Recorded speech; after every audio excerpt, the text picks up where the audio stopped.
We had high hopes for 2020.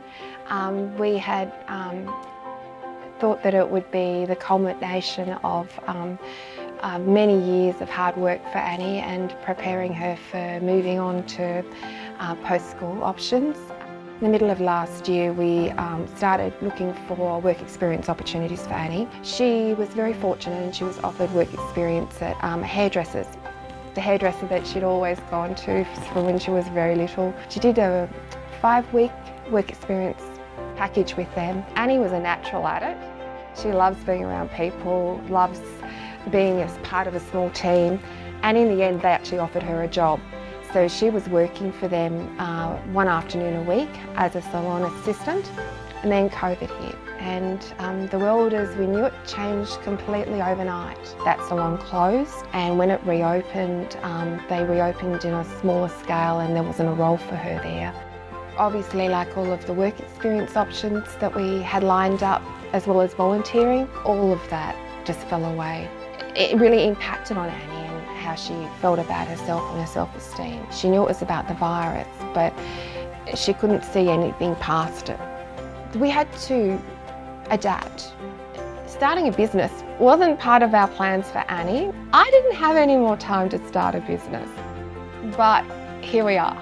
I started a business. My mum asked me. She had a great idea and I said yes. It's about my grandpa. He was a farmer. He really happy to sell chestnuts.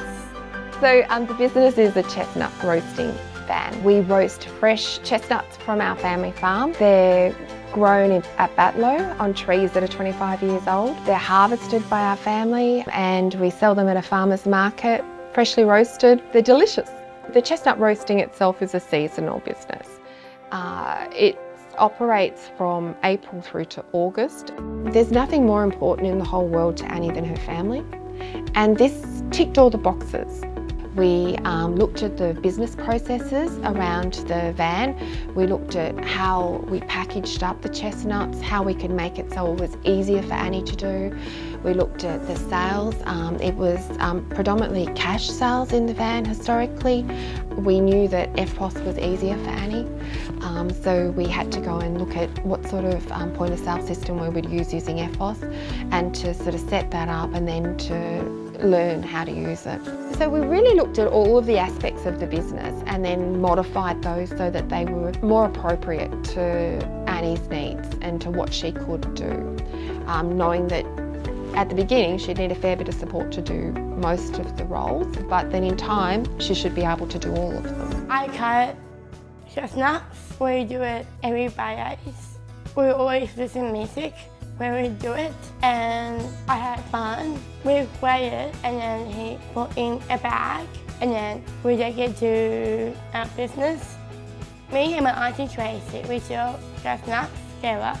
We do samples and then we give everyone a try. I said to them how much and then I get cash. I cut. My role working with Annie is to mentor her with her business. My main strategy to support Annie was to make everything fun, because she was really excited about the business and I wanted to maintain that excitement.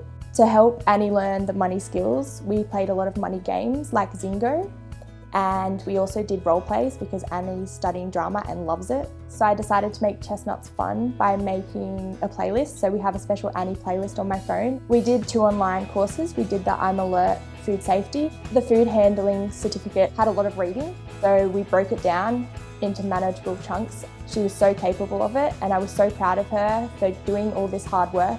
When you start a business, it's really important to make sure that you have all of the regulatory aspects of the business in order. You have to work out what type of structure you want to operate in, registrations and licenses you need.